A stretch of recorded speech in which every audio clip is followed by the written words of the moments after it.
പരിശുദ്ധ ഖുർആനിൽ അല്ലാഹു സുബ്ഹാനഹു വ തആല ചിലരെക്കുറിച്ച് പറയുന്നുണ്ട്.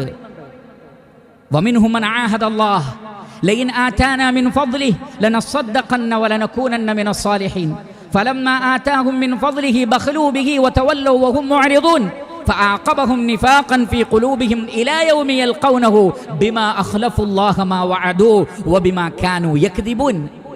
ചിലർ പറഞ്ഞു, അള്ളാഹു ഞങ്ങൾക്ക് ധനം തന്നാൽ ഞങ്ങൾ സദഖ ചെയ്യും, ഞങ്ങൾ നല്ലവരായി തീരും.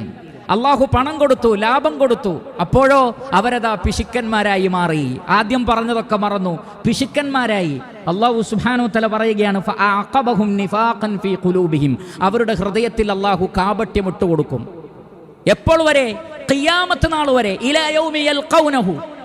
എന്താ കാരണം? ബിമാ അഖ്ലഫുല്ലാഹ മാ വഅദൂഹു, അള്ളാഹുവിനോടൊരു കരാറ് പറഞ്ഞിട്ട് ലംഘിച്ചതാണ് കാരണം. വബിമാ കാനൂ യക്ദിബൂൻ, അവർ കളവ് പറഞ്ഞു എന്നതാണ് കാരണം.